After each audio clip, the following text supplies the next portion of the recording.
કરુણાના સાગર તીર્થંકર પરમાત્મા મહાવીર સ્વામી પોતાના પ્રથમ દેશનાની અંદર આપણી સામે સૌ બહુ મજાની વાત ગઈકાલેથી આપણે નવા વિષયની અંદર ચાલુ કરી છે. ભગવાન કહે છે આપણે ધર્મના ક્ષેત્રની અંદર ક્યાં બેઠા છીએ, ધર્મ આપણા જીવનની અંદર કેટલું આવ્યું છે, કેવું આવ્યું છે, એને જો જાણવું હોય તો ચાર રસ્તા બતાવ્યા છે. નંબર 1, જીવ જો દુઃખને ના પસંદ કરે છે, પોતાના જીવનની અંદર દુઃખને એ ના કહી દે છે કે ભાઈ મને દુઃખ નથી જોતું, તો એની કેટેગરી શાસ્ત્રકાર ભગવંતોએ નાસ્તિકમાં રાખી.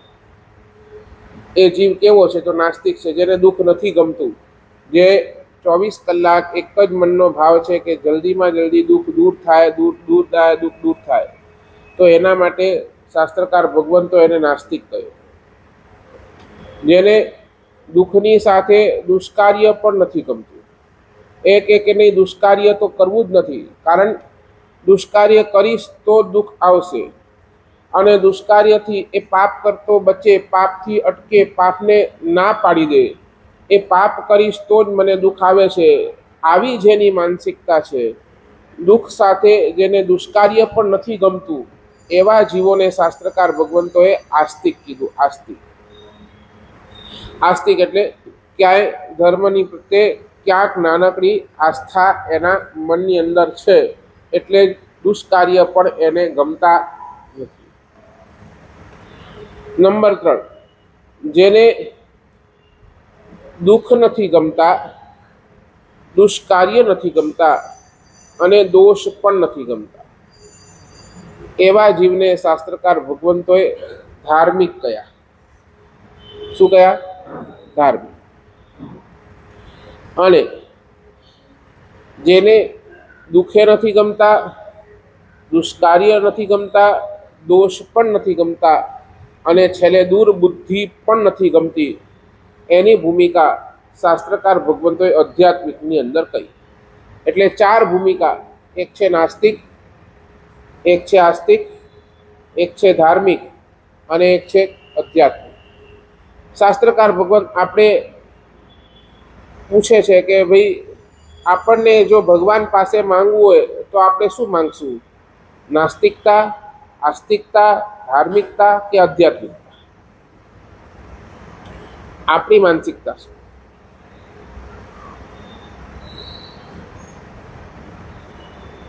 ભગવાન હું તારી ભક્તિ કરું અને તારા ભક્તિના પરિણામ સ્વરૂપ, તારા ભક્તિના પ્રભાવે મારા દુઃખ દૂર થાય, એ માંગણી. આસ્તિક એમ વિચારશે કે દુઃખનું દરેકે દરેક રૂપ તો દુષ્કાર્ય જ છે, પાપ જ છે, એટલે ભગવાન મારા જીવનની અંદરથી પાપ ઓછા થઈ જાય, પાપ બંધ થઈ જાય, એ માંગણી. ધાર્મિક એ વિચારશે, ધર્મના ક્ષેત્રની અંદર પ્રવેશ કર્યા બાદ એમ વિચારશે દરેકે દરેક દોષ શું કરે છે? તો એ દુષ્કાર્યને જ પ્રેરિત કરે છે. મારા જીવનની અંદર રહેલો દોષ મને શું કરે છે? એ દુષ્કાર્ય, ગુસ્સો કરવા મને પ્રેરિત કોણ કરે છે? તો મારા અંદર રહેલો ક્રોધ. એ ક્રોધ છે એટલે મને ગુસ્સો આવે છે, ક્રોધ ન હોય તો મને ગુસ્સો પણ ના આવે. એટલે ક્રોધને ટાર્ગેટ કરે, એ માનને ટાર્ગેટ કરે, માયા લોભને ટાર્ગેટ કરે, તો મારા જીવનની અંદરથી દોષ નીકળી જાય. વાસના નહીં હોય તો વકારી નજર ક્યાંથી? નહીં, બસ આ દોષ મારા જીવનની અંદરથી નીકળી જાય, એ એની પ્રાર્થના પરમાત્માને હોય.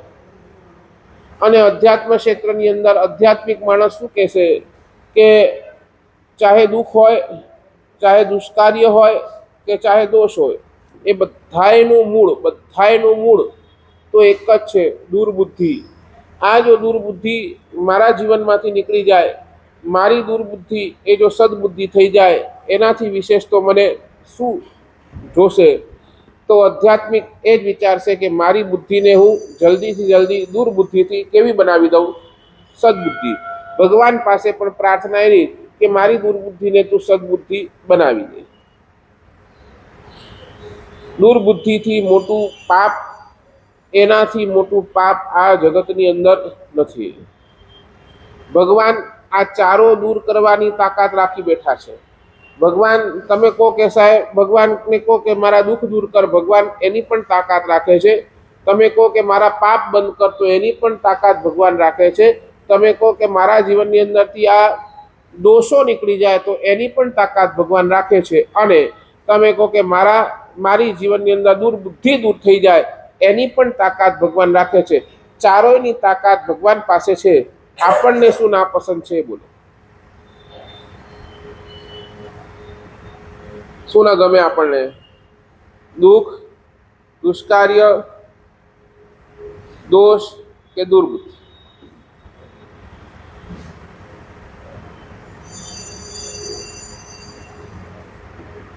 શું ના ગમે?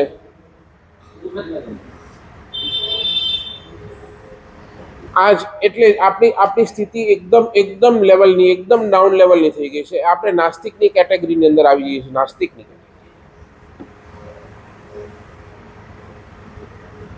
આપણે શું કામ એ દુઃખની આગળ રહેલા દુષ્કાર્યને નથી જોતા? આપણને શું કામ એ પાપ નથી? મારા જીવનની અંદર દુઃખ છે તો એનો પાછળ રૂટ કોઝ એ મેં કરેલા ખોટા કામ જ છે, મેં કરેલા પાપ જ છે. એના કારણે મને દુઃખ આવ્યું છે. અને હજી પણ એ દુઃખને, અને આપણી સ્થિતિ કેવી છે ખબર છે? એ દુઃખને દૂર કરવા માટે વળી પાછા આપણે ખોટા જ રસ્તા પકડીએ છીએ. સાચું બોલો, તમારા જીવનની અંદર આવેલો દુઃખ એને દૂર કરવા માટે તમે સાચો રસ્તો પકડો, ખોટો રસ્તો પકડો?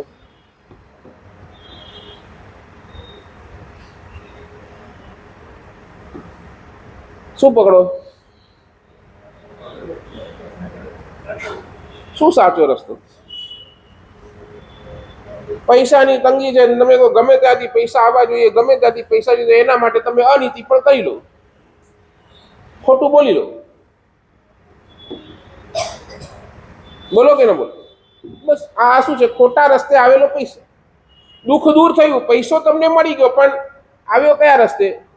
ખોટા રસ્તે. અને એનું પરિણામ શું આવશે બોલો ને? પાછું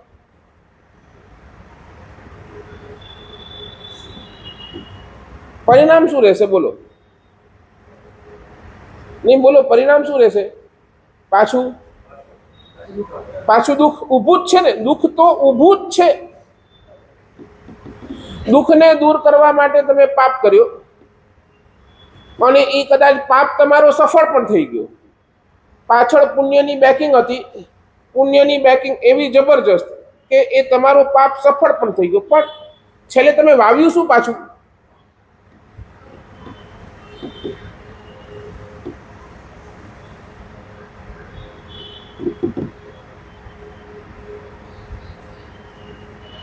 ખોટા રસ્તેથી તમે દુઃખને દૂર કરશો તો કદાચ તમારું પુણ્ય હશે ને એ કદાચ દુઃખ તમારું દૂર વયો જશે, પણ તમે બેકગ્રાઉન્ડની અંદર એટલું જ ખરાબ બીજું દુઃખ તમારા જીવનની અંદર તમે બુકિંગ કરી લો છો.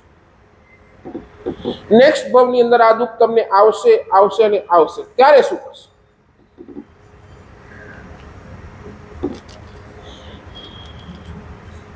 વિચાર તો કરો. એક કીડી છે ને, કીડીના મનની અંદર પણ ભાવ એ છે કે મને દુઃખ નથી જોતું.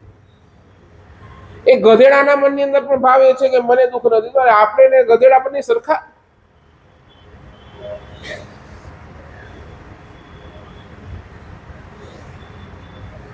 ચાલો એટલું તો બોલો, દુઃખ પાપથી જ આવ્યું છે, બરાબર? મેં પૂર્વ ભવની અંદર કોઈક એવા પાપ કર્યા છે કે જેના કારણે મારા જીવનની અંદર દુઃખ આવ્યું છે. તો એટલું આજે આપણે નક્કી કરીએ કે નહીં, હવે આ દુઃખને દૂર કરવા માટે મારે નવા પાપ નથી કરવા.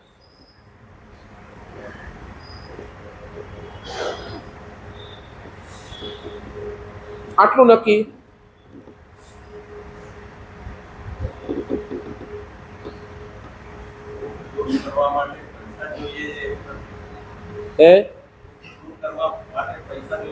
ના, એ તો દુઃખ તો ગમે તેવું હોય ને. શરીરનું પણ દુઃખ હોય ને. દુઃખ તો કેટલાય પ્રકારના તમને દુઃખ હોય છે. એ ખાલી પૈસાનો દુઃખ તો મેં તો ખાલી તમને એક્ઝામ્પલ આપ્યું.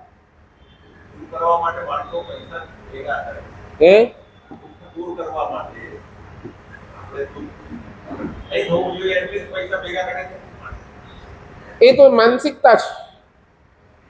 બધું આપણે એક માનીને બેઠા છે કે બધું પૈસાથી જ થાય છે, પૈસાથી થાય છે, પૈસાથી થાય છે. એના જીવનની અંદર પીડા ઘણી છે. એને છે ને હૂંફની જરૂર છે, હમણાં પૈસાની જરૂર નથી. આપણે એને પૈસા આપતા જઈએ પ્રશ્ન નથી ને, ખોટું જ રાસ્તો છે. એને હમણાં હૂંફ જોઈએ છે કે ભાઈ એ પીડાય છે, એને સંબંધ વિચ્છેદ થયો છે કે એને ક્યાંક કોઈ રિલેશનની અંદર પ્રોબ્લેમ છે. તો એ રિલેશનની પ્રોબ્લેમની અંદર એને હૂંફની જરૂર છે, એને સમજણની જરૂર છે, એની પાસે જઈને બેસવાની જરૂર છે કે ભાઈ તું આમ કેમ કરે છે. ત્યાં આપણે એને પૈસા આપીએ એ કઈ અર્થ જ નથી ને.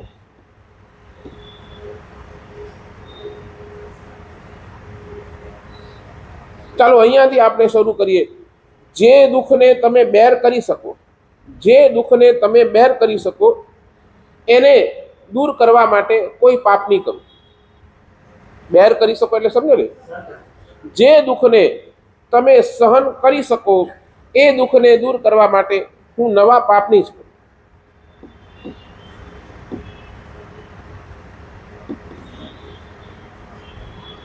શું બોલો? આટલી તૈયારી?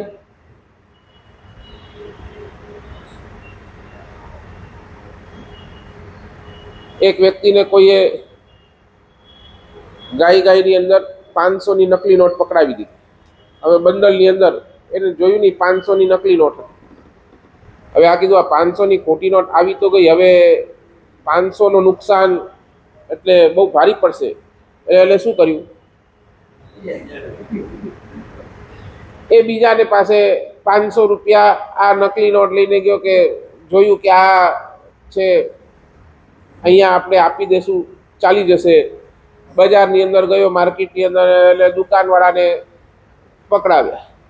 હવે એણે પણ કર્યું, જોયું આ 500ની નોટ આવી છે, 500 નોટ આ છે, એને પણ માલ ખોટો જ આપ્યો. સમજાય છે? શું થયું? 500 રૂપિયા તમે કદાચ બેર કરી શકતા હતા, 500 રૂપિયા તમારાથી બેર થઈ શકતા હતા. તમે એ જ વખતે નોટ ફાડીને ફેંકી દીધી હોત તો તમને એ જે તમે પાપ કર્યું એનું તો દુઃખ તમને ન જ આવત.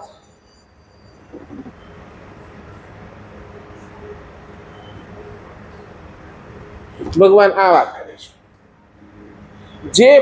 જે દુઃખ તમે બેર કરી શકો, જે દુઃખને તમે સહન કરી શકો એ દુઃખને દૂર કરવા માટે નવું પાપ નહીં કરવું. આપણે અહીંયાથી શરૂઆત કરીએ. ભગવાન કહે છે નવો ધર્મ તમે ચાલુ કરો ન કરો એ બીજી વાત, તમારાથી તપસ્યા થાય છે નથી થતી એ બીજી વાત, તમારાથી તીર્થયાત્રા થાય છે નથી થતી બીજી વાત, પણ આટલું કરો, જે દુઃખને મારે દૂર કરવું છે એ દુઃખને દૂર કરવા માટે પાપનો રસ્તો તો નહીં અપનાવવું, એ દુઃખને હું સહન કરીશ.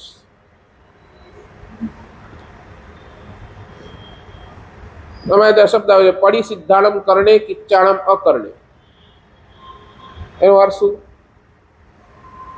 ભગવાન આપે જે કરવાનું કહ્યું છે એ મેં નથી કર્યું, અને જે નથી કરવાનું કહ્યું છે એ મેં કર્યું છે, એનું મિચ્છામી.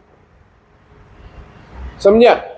ભગવાને જે કરવાનું કીધું છે એ મારાથી નથી થયું, પણ જે નથી કરવાનું કીધું છે એ મારાથી થઈ ગયું છે, એનું મિચ્છામી. સાચું બોલો, તમે ભગવાનની કઈ આજ્ઞા ટોપ પર રાખો?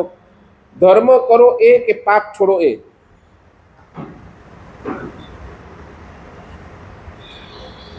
કઈ આજ્ઞા ટોપ પર રાખો?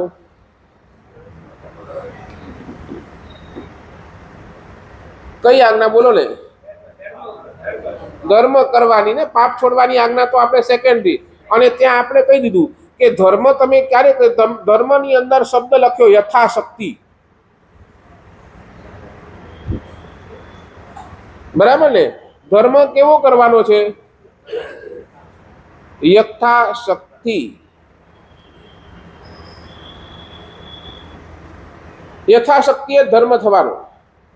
અને તમને મેં પહેલા પણ કદાચ વચ્ચે કીધું હતું, સાચું બોલો, 365 દિવસની અંદર તમે ધર્મ કેટલો કરવાના? 365 દિવસ એનો ટાઈમ કેલ્ક્યુલેશન કરો, 24 કલાક એક દિવસના, તો 365 દિવસના ટાઈમ કેટલો, અને એટલા ટાઈમની અંદર તમે ધર્મ કેટલું કરવાના?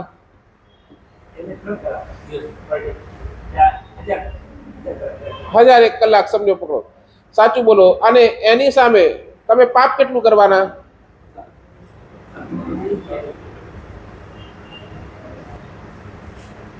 કેટલું કરવાના બોલો ને? 50%. સાચું બોલો. ધર્મ કરી કરી કરી કરી આપણે કેટલું કરવાના? ધર્મની પણ લિમિટેશન છે, બરાબર ને? તમે કહેશો કે ધર્મની પણ લિમિટેશન છે, આપણું આયુષ્ય એ લિમિટેડ છે, બરાબર ને? આપણું આયુષ્ય કેટલું? બહુ તો 50, 60, 70, 80 વર્ષ, બરાબર? એટલું આયુષ્ય આપણું. ધર્મની પણ લિમિટેશન છે, આપણું આયુષ્યનું કારણ લિમિટેશન છે. પાપની પણ લિમિટેશન છે. પાપ કરી કરીને આપણે કેટલું કરવાના? એની અંદર પણ લિમિટેશન છે. પણ ધર્મ કર્યા પછી આપણે છે ને એ ધર્મને વાગોળતા નથી, અને પાપ કર્યા પછી એ પાપને સતત સતત સતત સતત શું કરીએ છીએ? વાગોળીએ છીએ. એટલે ધર્મ આપણું લિમિટેડ થઈ જાય છે, પાપ આપણું અનલિમિટેડ થઈ જાય છે.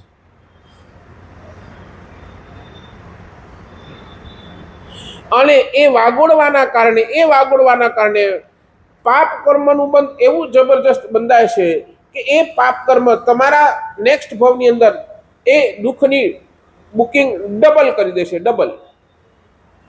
નહીં સમજ્યા તમે?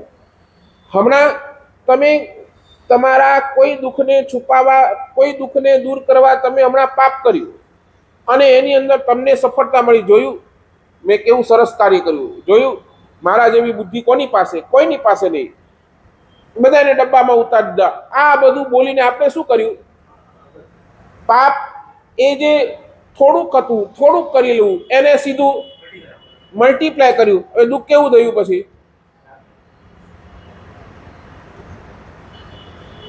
અને ધર્મ બધું આપણે યથાશક્તિમાં રાખી દીધું. સમજ્યા ને? ધર્મ કેવું કરીશ? તો યથાશક્તિ મારાથી થશે એટલું કરીશ. અને પછી એ થયા બાદ પણ એની અનુમોદના નહીં. અને સાચું બોલો, જેટલું ધર્મ કરો મને એટલું બોલે. ધર્મ એ મર્દાનગીરી કરો, રડતા રડતા કરો છો.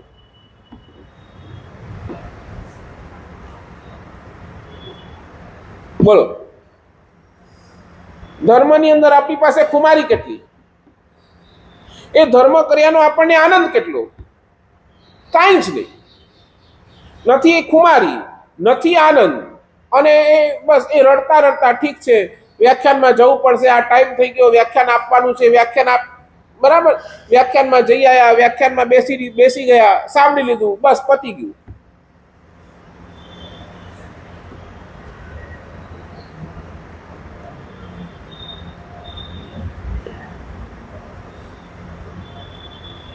એટલે કેટલા હદ સુધી આપણે યથાશક્તિ મૂકી દીધી? બોલો ને, કેટલા હદ સુધી?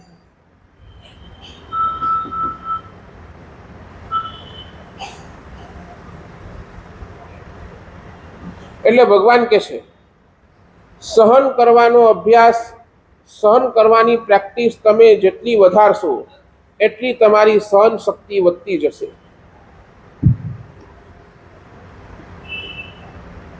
રિપીટ, સહન કરવાનો અભ્યાસ તમે જેટલો વધારશો એટલી તમારી સહન શક્તિ,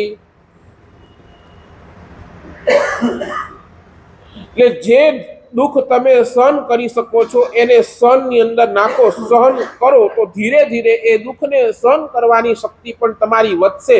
એનો પરિણામ શું આવશે? ભવિષ્યની અંદર જ્યારે મોટો દુઃખ આવશે ને તમારી પાસે સહન શક્તિ જબરજસ્ત હશે.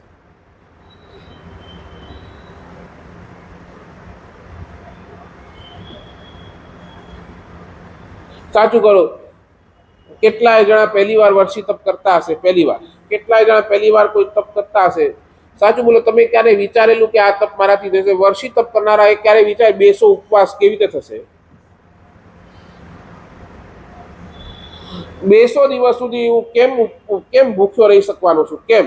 અરે ભલે એક દિવસ છોડીને એક દિવસ મળે છે, એક દિવસ છોડીને એક દિવસ પણ અહીંયા રહેવાતું નથી.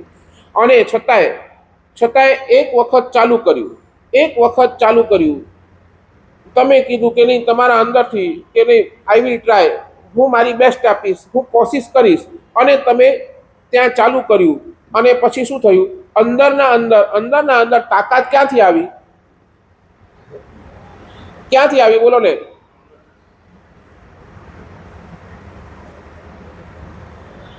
અને ધીરે ધીરે તમે કરતા ગયા, એક ઉપવાસ થયો, તમને મજા આવી, પછી બીજો ઉપવાસ થયો, મજા આવી, ત્રીજો ઉપવાસ, અને પછી એ રૂટીન થઈ ગયું, અને એના સાથે તમારું એક કોન્ફિડન્સ લેવલ પર બધું, નહીં હું કરી શકું છું.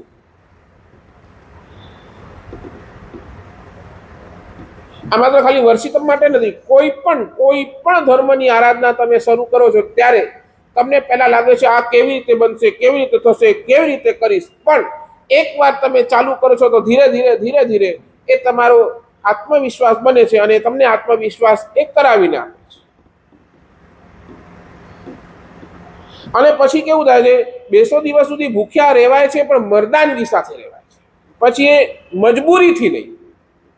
અને કઈક એવા આરાધક મેં જોયા છે જેને તો ઉપવાસમાં ક્યારે કદાચ શરૂઆતમાં કેવું હોય, ઉપવાસની અંદર પણ ખાવાના વિચાર આવી જતા હોય, પણ એ સન એને ઓવરટેક કરતા એક એવો લેવલ ઓછો થઈ જાય છે કે કેટલાય આરાધક મારશે ભાઈ ઉપવાસની અંદર અમને કઈ ખાવાના વિચાર જ.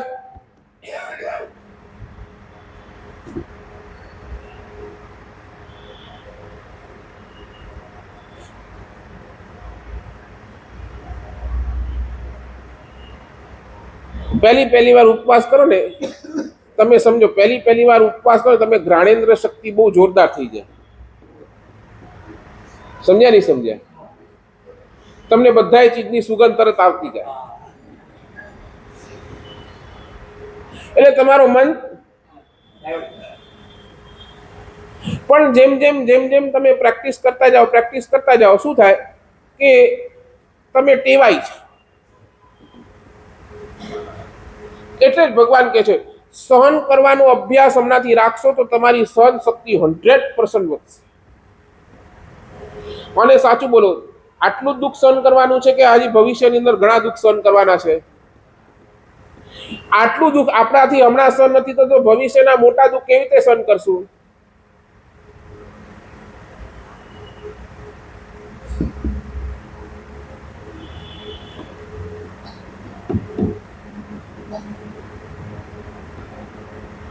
દીક્ષાના પહેલા છે ને ક્યારેક ગુરુદેવે કીધું કે દીક્ષા લેવા જોઈએ.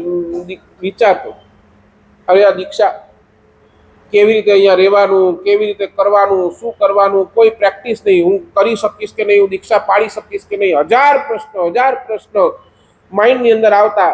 પણ એકવાર ગુરુદેવે એટલું ધાડસ બધું, તું આવતો ખરો, તું એકવાર બેસતો ખરો, તું આ એકવાર સાથે રહેતો ખરો, તું ખાલી જો, તારે દીક્ષા ન લેવી હોય તો પછી નહીં લેતો, પણ એકવાર બેસ, એકવાર સમજ, એકવાર આ માર્ગને સમજ.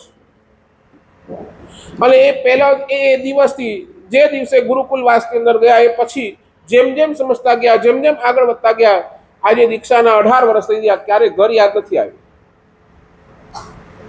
તો મારા અંદર આ સહન કરવાની તાકાત ક્યાંથી આવી? તો મેં પ્રયાસ કર્યો ત્યારે, બરાબર ને, મેં એક પ્રયાસ કર્યો ત્યારે મારા અંદર આ સહન કરવાની તાકાત આવી. નહીં તો પ્રયાસ જ ન કર્યો, નહીં પાંજો કમનાય ઘરે બેઠું હોય.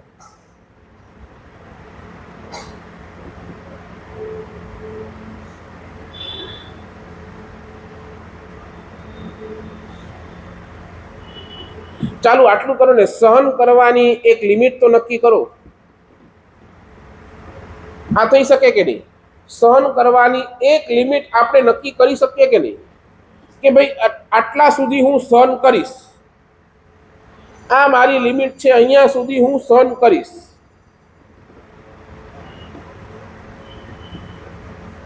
થાય કે ના થાય? બરાબર ને? સહન કરો છો ને, તમારી પાસે એના સિવાય બીજું કોઈ આરોપ પણ નથી.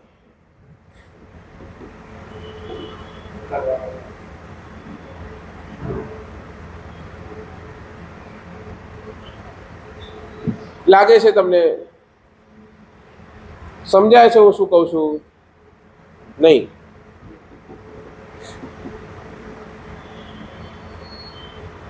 તમે બધે ઠેકાણે એક જ શબ્દ વાપરો છો, ઇમ્પોસિબલ ઇમ્પોસિબલ ઇમ્પોસિબલ. નહીં, આ નહીં થઈ શકે, નહીં થઈ શકે, નહીં થઈ શકે. આ ઇમ્પોસિબલ વર્ડ. અને તમને કહું, ઇમ્પોસિબલ બે પ્રકારના, એક યુનિવર્સલ ઇમ્પોસિબલ, એક ઇન્ડિવિજ્યુઅલ ઇમ્પોસિબલ.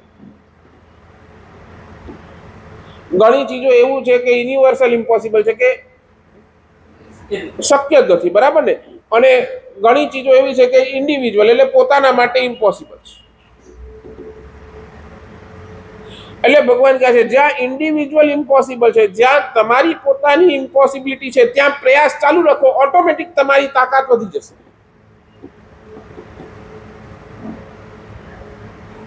ઇન્ડિવિજ્યુઅલ ઇમ્પોસિબલ એ જ કે છે ને, તમે પ્રયાસ ચાલુ જ નથી કર્યો, તમે મહેનત જ નથી કરી, એટલે તમે આગળ નથી વધ્યા.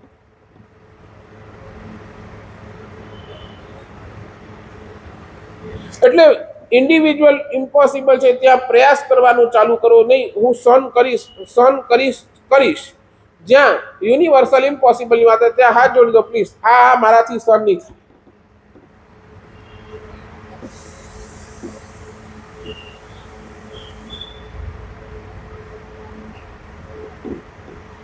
કોઈએ કઠોર શબ્દ બોલ્યા, સાચું બોલો, યુ કેન બેર ઇટ.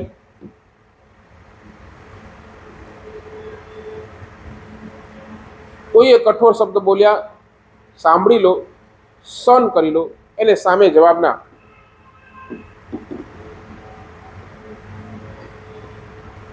થાય.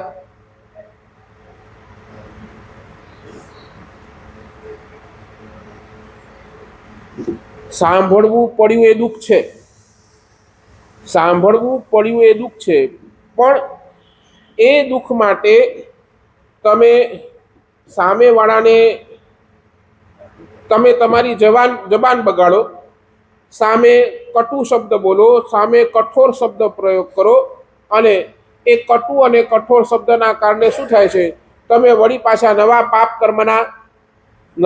કર્મના બંધ કરો છો. અને એ પણ નેરે મૂકે ચેલાયો આ ઉનકે સામે ચોડી દેલું. બરાબર, આ માનસિકતા સાથે તમે આગળ વધો છો. એટલે એટલા ખરાબ કર્મ, એટલો ભયંકર કોટીના દુઃખનો રિઝર્વેશન તમે તમારા માટે કરી લો છો.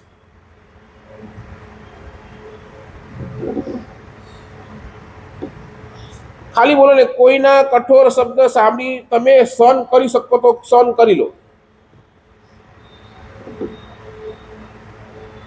અને હું કહું, હજી હૃદયથી કહું છું, તમારું મન બગડશે ને તમે એકલા બગડશો.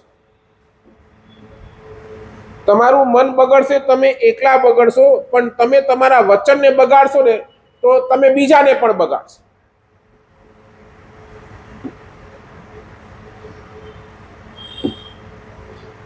રાઈટ?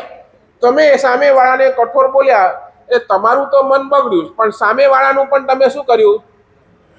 મન બગાડ. એક બીજા નંબરની અંદર તમે કદાચ મન બગાડશો ને, તમારું પોતાનું મન બગાડશો તો એમાં સંબંધ તૂટશે નહીં, પણ તમે સામે બીજાને કઠોર શબ્દ, એને જ સામે વળી કઠોર શબ્દ બોલી દેશો તો શું થશે?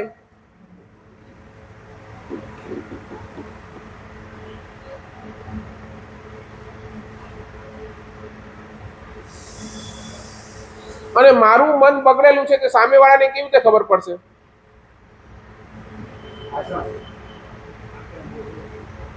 મારું મન બગડેલું છે, સામેવાળાને કેવી રીતે ખબર પડશે કે મારું મન બગડેલું છે કે નહીં?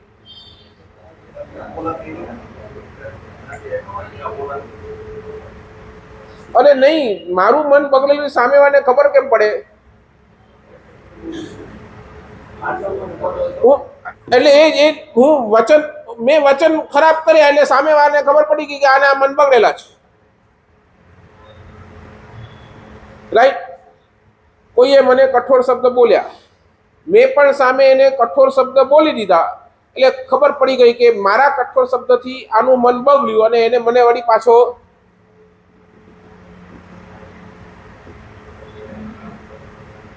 આપણી સૌથી મોટી તકલીફ શું છે? સૌથી મોટી ખબર છે? આપણે છે ને સીધો પહેલા મનને સુધારવાનો પ્રયાસ કરીએ છીએ. સૌથી મોટી તકલીફ અહીંયા છે. સૌથી પહેલા આપણે કોને સુધારવાનો પ્રયાસ કરીએ છીએ? મન.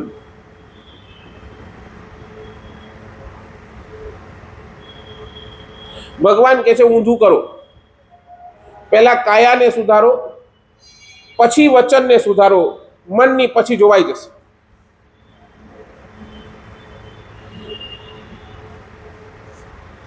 નથી લાગતો?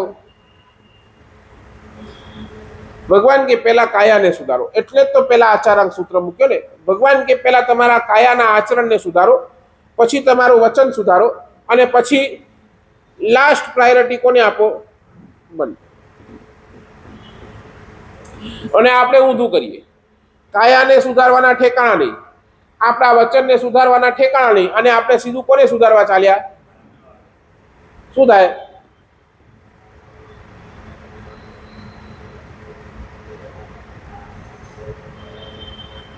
શું થાય?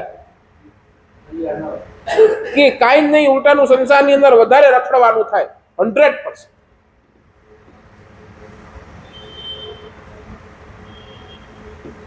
અને ભગવાન હજી તમને આગળ કહું, ભગવાન એટલું કહે છે, જ્યાં તમને લોસ દેખાય ને, જ્યાં તમને લોસ દેખાય ત્યાંથી લેસન લઈ લો. જ્યાં તમને નુકસાન દેખાય ત્યાંથી બોધપાઠ લઈ લો. તમને લાગે છે કે મને નુકસાન થયું, પણ ભગવાન કહે છે એ તમારા માટે લેસન હતું. શું લેસન લેશો? બોલો. તમને કોઈએ ગાળ આપી, ત્યાંથી શું લેસન લેશો?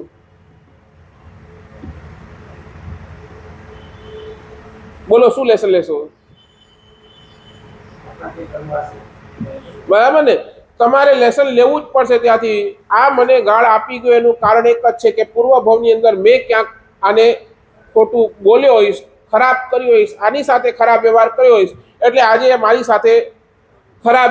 હવે એમાંથી લેસન શું લેશો? ઈ કહો. લેસન શું લેશો? મોરલ ઓફ ધ સ્ટોરી શું બોલશો? બોલો ને. નાના હતા ત્યારે કરતા ને, આખી સ્ટોરી લખે, નીચે શું લખે?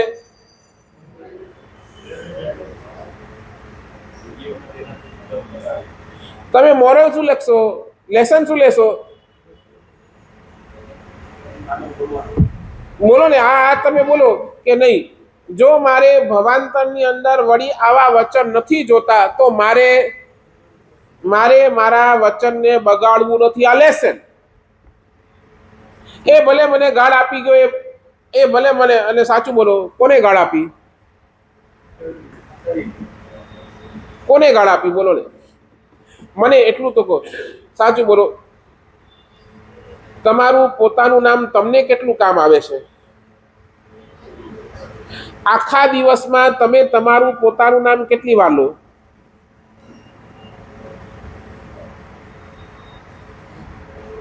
કેટલી વાર પોતાનું નામ કેટલી વાર લો? કેટલી વાર આખા દિવસમાં? બોલો ને ભાઈ.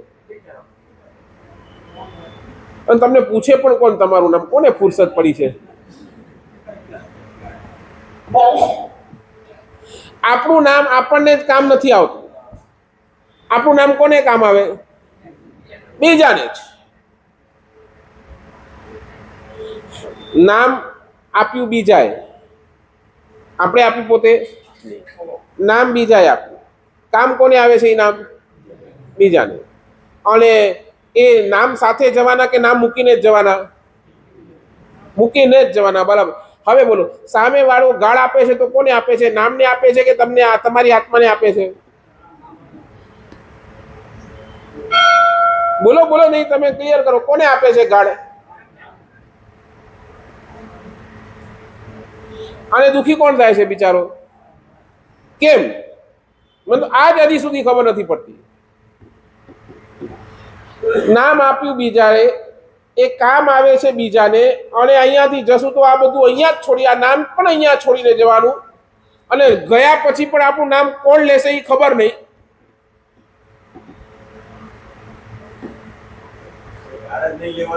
હે? સારું છે. મેં એ તો કીધું, એટલું તો કહું છું કે જે તમે બેર કરી શકો, જે દુઃખ તમે બેર કરી શકો, એને બેર કરતા શીખો, એને સહન કરતા શીખો. એ દુઃખને કંટ્રોલ કરવા પાપનો રસ્તો તો ન જ અપનાવો. આટલું કરો ને.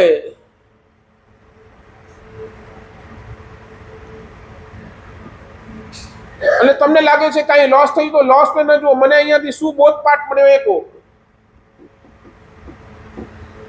અહીંયાથી આ બોધપાઠ, જે નામ મારું નથી, જે નામ મને આપ્યું કોઈ બીજાએ આપ્યું, મારો કામના નથી, મારી સાથે આવવાનો નથી, એ નામને ગાળ આપે છે, મને શું લેવા કે દેવા?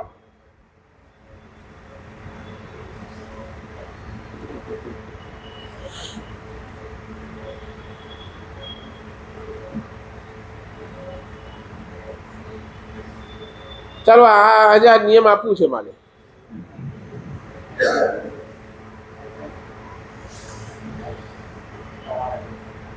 જે દુઃખ તમે સહન કરી શકો એને આજે સહન કરીને રહો. એને દૂર કરવા માટે પાપનો રસ્તો નહીં અપનાવો. આટલું પાકું કરવા. પછી એ કોઈ પણ દુઃખ XYZ, કોઈએ તમને કઠોર શબ્દ કીધા, કોઈ તમને ઠગી ગયો, બોલો લે, કોઈ તમારા પાસેથી 10 રૂપિયા વધારે લીધા હોય, 10 રૂપિયામાં તમે બહુ નબળા થઈ જવાના.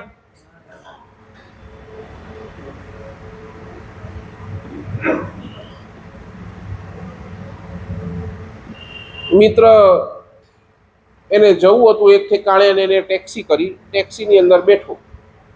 બે મિત્રો ટેક્સીની અંદર જતા હતા, સ્ટોપ આવી ગયો, ટેક્સીમાંથી ઉતર્યા, મીટર જોયું, મીટર પ્રમાણે પૈસા આપ્યો.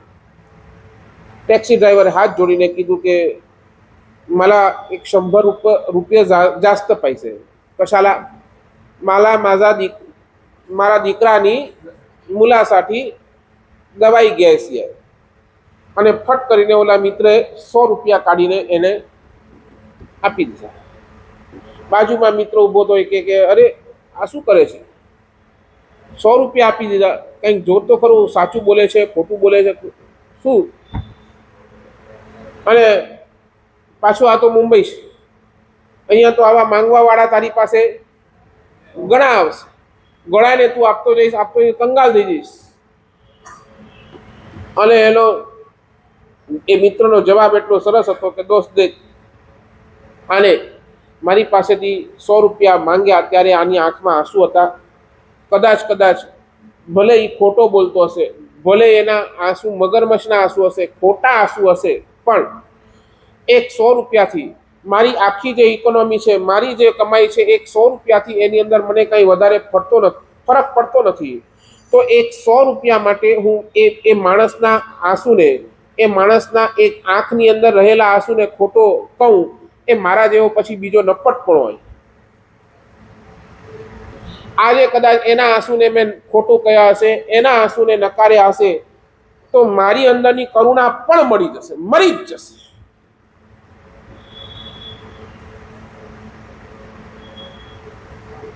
₹10 ચાલો ને, તમે બોલો 10 રૂપિયાનું નુકસાન થાય, મને કોઈ ફરક નથી પડતો, આઈ કેન બેર ઇટ. એના માટે 10 રૂપિયાને બચાવવા માટે હું કોઈ પણ પ્રકારનો ખોટો તો નહીં જ કરું. કોઈએ મને કઠોર શબ્દ બોલ્યા, આઈ કેન બેર ઇટ, સાંભળી લઈશ, એની સામે તો કઠોર શબ્દનો પ્રયોગ નહીં જ કરું.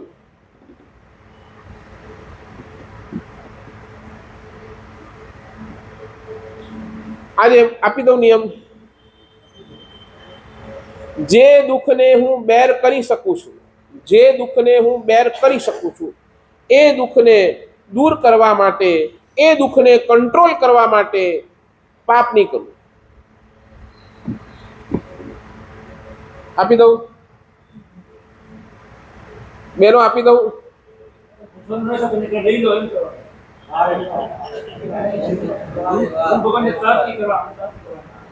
જો એક ચીજ સમજો, અમારું કામ અહીંયા બેસીને ઉપદેશ આપવાનો છે, આજ્ઞા અમારું કામ નથી. એ નહીં, આજ્ઞા તમને, અમારી સિસ્ટમ તમને ચોખ્ખી કરું, અમારું કામ આપીને અહીંયા ઉપદેશ આપવાનું છે, અમારું કામ આજ્ઞા આપવાનું નથી. એ તો વિનીત શ્રાવક કોણ હોય? વિનીત શ્રાવક એ કોણ હોય? જે ગુરુના ઉપદેશને આજ્ઞા સમજીને એનું પાલન કરે, એ એની વિનીતતા છે.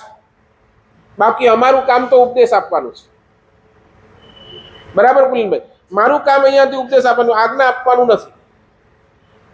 તમારી વિનયતા, તમારો વિવેક તમને કે નહીં આ થવું જોઈએ, કેમ ન થાય મારા જીવનની અંદર, એટલે ગુરુના ઉપદેશને આજ્ઞા તરીકે સ્વીકાર. આપી દઉં એટલે મારું પૂછવાનું ફરજ છે. આપી દઉં બેનો. જે દુઃખને હું સહન કરી શકું એ દુઃખને દૂર કરવા માટે પાપ તો નહીં જ કરું, એકવાર સહન કરી લઈશ.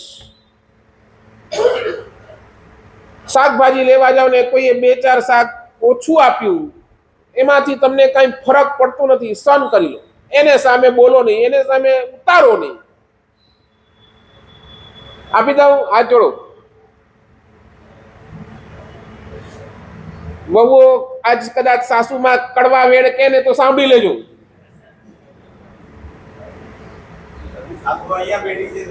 આ તો સાસુ વહુઓ ના સાંભળી લે, બીજું શું કરવાના આવે બોલો. ચાલો હાથ જોડો, આપો.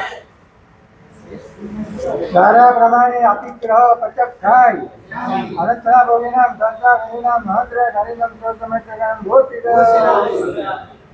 શું કહું તમને, આપણે ત્યાં છે ને, આપણે ત્યાં 5 પ્રકારની આત્માઓ કઈ, 5 પ્રકારની. નંબર 1, સર્વવીરતીધર આત્મા. સર્વવીરતીધર આત્મા કેવું હોય તો એને મોક્ષ ગમે. એને મોક્ષને મેળવવા માટે જે કરવું પડે બધું જ કરવા તૈયાર. જેટલું સહન કરવું પડે, જેટલું સહન કરવું પડે બધું જ સહન કરવા માટે એટ ધ એન્ડ સુધી એ બધું જ સહન કરે. અને એના અનુરૂપ જ એનું આચરણ પણ હોય. એને પરમાત્મા ગમે, પરમાત્માની વાતો પણ ગમે, અને પરમાત્માના વાતોના અનુરૂપ એનું આચરણ પણ હોય. એ સર્વવીરતીધર આત્મા. નંબર 2, દેશવીરતીધર આત્મા. એને મોક્ષ ગમે, એને ભગવાન ગમે, એને ભગવાનની વાણી પણ ગમે, પણ એ ભગવાનની વાણીને સંપૂર્ણ આચરણની અંદર નથી લાવી શકતો. એ શું કરે, જેટલી એનાથી પડાય એટલી એ પાળે. દેશથી આચરણ એટલે દેશવીરતી. માર્ગાનુસારી આત્મા. માર્ગાનુસારી આત્મા કેવો હોય, એને મોક્ષ ગમે, એને ભગવાન ગમે, એને ભગવાનની વાણી પણ ગમે, પણ એ કેવું હોય ખબર છે, એને સંપૂર્ણ આચરણ પણ નથી ગમતો અને દેશથી પણ આચરણ નથી ગમતું. પણ એ જે નાની નાની ગલીઓ હોય ને, નાની નાની, તમને હાઈવે ઉપર પહોંચવું છે તો એક નાની નાની ગલીઓ થઈ થઈ થઈ થઈ પસાર થઈને તમે હાઈવે ઉપર પહોંચી શકો છો. તેમ એ સીધા હાઈવે ઉપર ચડવા નથી માંગતા. એ માર્ગાનુસારીના જીવો કે જે નાની નાની નાની આરાધના કરી કરી કરી કરી કરી કરી મેન હાઈવે સુધી પહોંચે. એનું લક્ષ્ય તો એનું પણ મોક્ષ જ હોય, પણ ડાયરેક્ટ નહીં, પણ ઇનડાયરેક્ટ, ધીમે ધીમે ધીમે ધીમે ધીમે ધીમી ગાડી, નાની નાની આરાધના કરીને એ મોક્ષની અંદર પહોંચે. એ માર્ગાનુસારી આત્મા. સમ્યક્ત્વી આત્મા.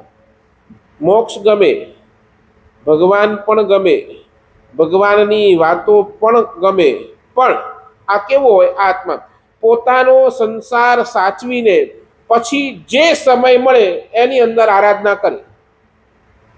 સમ્યક્ત્વી આત્મા પોતાનો સંસાર સાચવે. ભાઈ પહેલા મારે બધા મારા કામ પતાવી લેવા દો, પછી એની અંદર મારે ટાઈમ મળશે તો એની અંદર ધર્મ કરીશ જ, આરાધના કરીશ જ, એ ભાવ સાથેનો હોય. અને 5મા નંબરની અંદર મિથ્યાત્વી આત્મા. એને મોક્ષ ગમે જ નહીં, એને ભગવાન ગમે જ નહીં. ભગવાન ન ગમે તો ભગવાનની વાતો પણ ન ગમે. વાતો ન ગમે તો એના જીવનની અંદર આચરણ કેવું હોય, આચરણ કેવું હોય, પૂરેપૂરું ખોટું. અને એ આખો દિવસ સંસારની અંદર જ આચો પાચો, 24 કલાક એના માટે સંસાર જ સર્વોપરી, 24 કલાક એના માટે સંસાર જ બધું જ.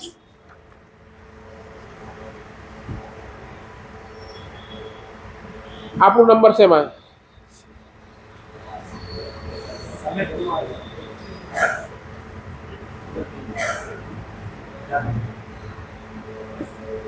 4 મહિના. ઈ પણ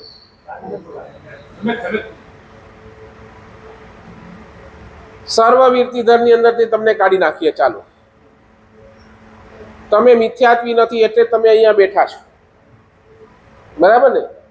સર્વવીરતી ધર્મમાંથી કાઢીએ, નીચે મિથ્યાત્વી, લાસ્ટ નંબર મિથ્યાત્વીમાંથી પણ તમને કાઢી નાખીએ. તમે અહીંયા બેઠા છો એટલે રહ્યા ત્રણ: દેશવીરતી, માર્ગાનુસારી અને સમ્યક્વી.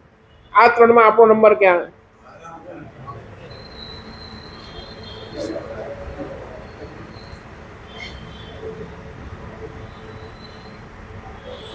માર્ગાનુસારીમાં આવે ને તો એ માર્ગાનુસારી જીવના પણ છે ને ત્રણ લક્ષ્યો હોય, ત્રણ પ્રયત્નો અજમાવાનો, પૂરો ત્રણ પરિબળો એ પોતાના જીવનની અંદર ઇમ્પ્લિમેન્ટ કરવાના સતત પ્રયાસ કરે. હું જે વાત કરવા માંગુ છું ને આ છે. પહેલા નંબરની અંદર માર્ગાનુસારીનો જીવ કેવો હોય? એ પોતાના જીવનની અંદર પહેલું કાર્ય શું કરે? પહેલું કાર્ય પોતાના જીવનની અંદર એમ વિચારે, મેં મારા જીવન પૂર્વના ભોગોની અંદર જે જૂના કર્મો બાંધ્યા છે ને, જે જૂના કર્મ એ છોડવાના, એ ખપાવવાના પ્રયાસ આ માર્ગાનુસારીનો જીવ પહેલા કરે.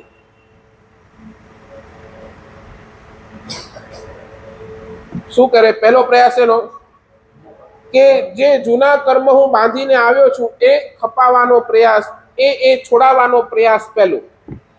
બીજા નંબરની અંદર ક્યારેક કોઈ કર્મના ઉદયની અંદર એ કર્મનો ઉદય થઈ ગયો અને એ દુઃખ આવી ગયું, તો એનું લક્ષ્ય શેનું હોય? કે વળી પાછો નવો કર્મ ન બંધાય, એનો લક્ષ્ય હોય.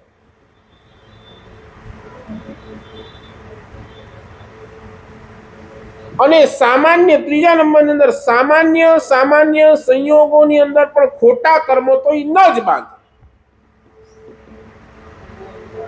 માર્ગાનુસારીના લક્ષણ છે,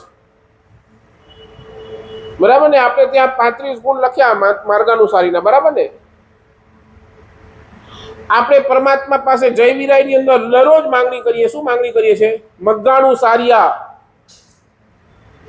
ભગવાન મને માર્ગાનુસારીના અંદર નાખ, કમસે કમ હું માર્ગાનુસારીની અંદર તો આવું.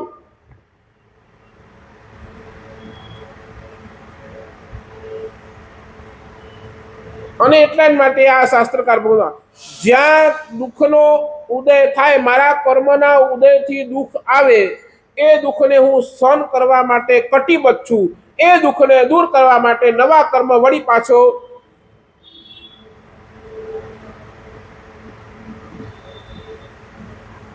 સમ્યક્વી આત્મા તો વળી પાછા એ નવા કર્મ તો બાંધે જ.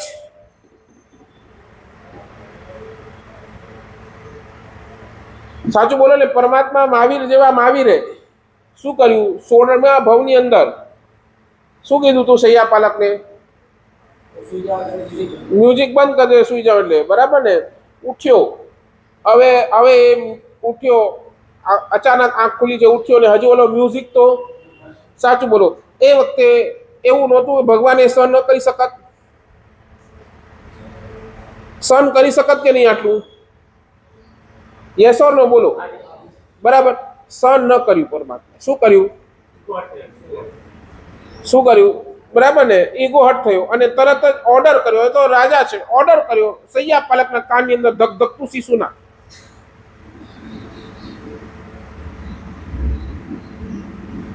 સમ્યક્વી આત્મા પાપ કરી શકે છે, પાપને ટેકો પણ આપી શકે છે, પાપની અંદર રાચી માચી શકે છે. એને તો લખશું પર્યુષણના 8 દિવસ આપણે ધર્મ કરી લેશું, બાકી તો શું જવા દો.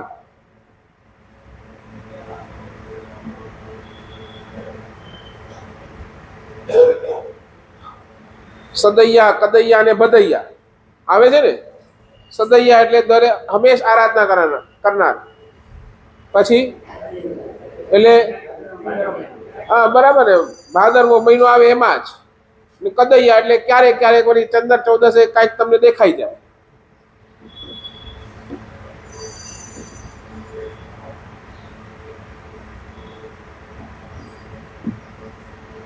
આપણે ક્યાં, બોલો ને મને? કેમ આપણે માર્ગાનુસારીની અંદર નથી આવી શકતા? વાય?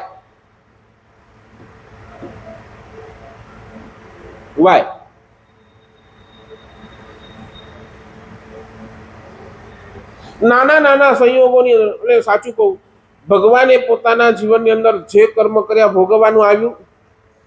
આવ્યું. સાચું બોલો, એ વખતે ભગવાને કેટલું સહન કર્યું? સહન કેટલું બધું કર્યું. એ જ શાસ્ત્રકાર ભગવત એ સહન કરવાની તાકાત ક્યાંથી આવી? સહન શક્તિ ક્યાંથી આવી? સહન કરવાની તાકાત ક્યાંથી આવી? બોલો ને. પૂર્વના ત્રીજા ભવની અંદર જે સહન કર્યું છે ને, એ સહન કરવા દ્વારા એ સહન શક્તિ ઊભી થઈ છે. નંદન રાજઋષિના ભવની અંદર જે સહન કર્યું છે ભગવાને, બોલો કેટલા માસ કમળ? કેટલા માસ કમળ? 11 લાખ માસ કમળ. માસ ખમણના પારણે માસ કમળ, માસ ખમણના પારણે માસ કમળ. એટલું સહન કર્યું ત્યારે સહન શક્તિ એટલી હાઈટ પર ગઈ કે ગમે તેવો હાલી મવાલી આવ્યો એ બધાયનું ભગવાને વિચાર કરો. જે અંગૂઠા માત્રથી આખા મેરુ પર્વતને 1 લાખ યોજન મેરુ પર્વત એને હલાવી શકનારા ભગવાન